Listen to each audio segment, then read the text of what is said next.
Getting double teamed by AP today? I had a couple of questions that he didn't want to. I couldn't understand them. Yeah, that's. They were too difficult. They were too difficult for me. Yeah, well, yeah, exactly. A, then B, what about C? That's far too linear thought process. We ready? Great. I'll let Locke take his seat. Thank you. You're welcome. Are you doing your own 2-minute warning sign? It's part of the budget. It's part of our personalized service. I do not have anything at the top today, so just open up to your questions. First of all, welcome to the State Department. And Matt? Yeah, well, I'm torn between asking you first about Syria or the IAEA, but I'll go with IAEA. I presume that you've now figured out exactly what you want out of the Board of Governors meeting tomorrow? Well, as you're right, or as you said, the Board of Governors is going to meet, I believe, tomorrow and into Friday to discuss the Amano report that came out last week. Member countries have had a week or so to look at the report, study it. All through the past week, since the report's release, we've been in consultation with our P5+1 partners. We've been working closely and constructively with them, and then as well reaching out to other members of the board. Ultimately, I think the result that we're looking for is one that demonstrates to Iran very clearly and unequivocally that the international community's resolve, as well as its very serious concerns about Iran's nuclear program. So that's the outcome we want to see. Well, that's great, but what specifically would that result be? Well, again, there's a number of different options. We want to let the Board of Governors meet. I said our position is very clear, and we're working closely with the P5+1 on, as I said, sending a very clear message to Iran that the international community wants to see it address concerns about its nuclear program. Would you like to see the Board of Governors refer this up to the Security Council? Or do you think that there is a need or a requirement for that to happen, or can you go just to the Security Council without a referral? Again, I don't want to get into what next steps we want to see. We want to let that discussion take place within the Board of Governors.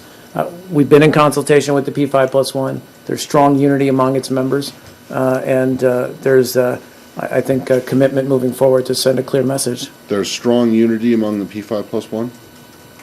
Yes. Or among the four P5+1 of the in our P5+1. consultations. E3+1. E3 plus. Yeah? Anyway, any other questions, or is this a Yeah, question? Yeah, well, I'm dubious that there's strong unity among the P5+1. I can understand that there might be unity between the Europeans and you, but I am very skeptical that there's a strong unity on All way the members of the forward. P5+1 share share the goal that they don't concerns want Iran to have a nuclear about weapon. Iran's nuclear But program. the problem is that's fine, but they completely disagree. Two members of the P5+1 completely disagree on the means to make sure that happens. They don't want more sanctions. They don't see. I mean, they didn't even want this report to come out. So when you say there's strong unity among the P5+1 and say that refers only to the ultimate goal, I think that's a little bit duplicitous, because it's not. There isn't really strong unity. Well, unless you made some huge, unless they. I think I just said we've been working closely and constructively with the P5+1 over the course of the past week, and again, we're looking to the Board of Governors meeting as an opportunity to send a strong message. Okay, go ahead, Cami. Syria. You want to do Ron? Yeah, go ahead, and then we'll switch to. In New York, not Vienna. There is a draft resolution at the General Assembly, a collaboration of the U.S. and Saudi Arabia on terrorism, and apparently there is some reference to the Saudi terror plot in there. Can you tell us about that draft resolution? Sure. Just to clarify, this is actually a Saudi-led initiative, and the Saudi delegation to the United Nations has essentially My understanding is they circulated a draft resolution to the General Assembly on the Iranian plot to assassinate their ambassador, Saudi ambassador to the United States. And we certainly welcome Saudi leadership on this and on marshaling international recognition and condemnation of Iran's, the threat posed by Iran's actions in this regard. The Iranian ambassador to the UN has sent a letter, apparently, both to the UN Secretary General and the General Assembly President. Seems like he has made some threats that the passage of this resolution would have, quote-unquote, heavy consequences, and it would affect international security and the Persian Gulf. Any comments on that? Well, again, I really would direct you to the Saudis to talk about this draft resolution. However, I would just say that I would agree in that we do think it will have a serious effect because it'll send a strong message to Iran and a strong condemnation of this plot. Well, they are condemning this draft resolution. They are making the threat, apparently, against international security and the situation in the Persian Gulf. Not that they are the threat. I'm sorry, one more time? The Iranian ambassador's letter sounds like he is making the threat to the international security, and not that Iran itself is a threat to international security or the region. Well, again, consider the source. We stand by, the very serious allegations that were leveled against Iran regarding this plot, and we're gratified and certainly welcomed Saudi Arabia's initiative to move forward to the General Assembly, as I said, to send a very clear message to Iran that its actions are in direct contravention of the international community's standards of protecting diplomats. So this has nothing to do in general with terrorism, this draft resolution? Well, it speaks to the draft resolution, as I understand it, speaks to the plot against the Saudi ambassador here in Washington, D.C. And the fact that, that in carrying out this plot and conceiving it, Iran, basically flew in the face of international protection for diplomats. Yeah, go ahead, Cam. Subject of ambassadors. There's a report France has withdrawn its ambassador from Damascus. Do you have any reaction to that, and are Ambassador Ford's plans still go? Yeah. At this point, we've just seen the press reports, that he was going to return to Paris. I don't know exactly what the specifics are of the decision. So I would refer you, obviously, to the government of France for more detail. In terms of our ambassador, we certainly always put safety concerns first, and we're certainly going to evaluate the security situation moving forward. But at this point, there's no change in our position that he'll return next week.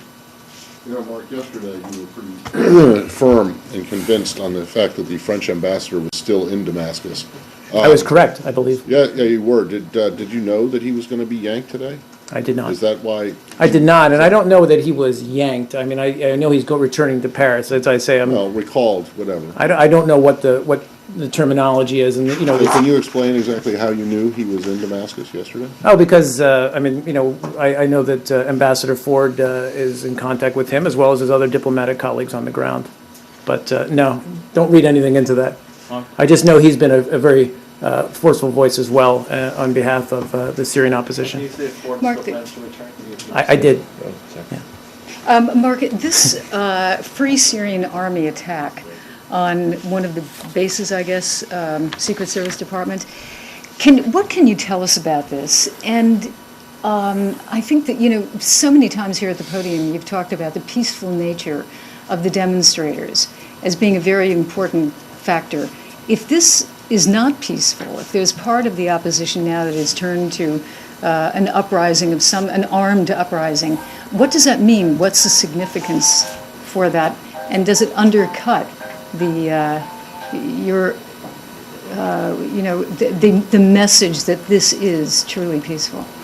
Well, first of all, we have seen reports from our embassy about this attack. We have very few details as to what happened, and we're certainly trying to get more information. We've seen press reports that there was apparently some sort of attack on behalf of the, as you mentioned, this Free Syrian Army, but we have no direct confirmation of that incident. It's not surprising that we are now seeing this kind of violence. We don't condone it in any way, shape, or form. But let's be very clear that it is the brutal tactics of Assad and his regime in dealing with what began as a nonviolent movement is now taking Syria down a very dangerous path.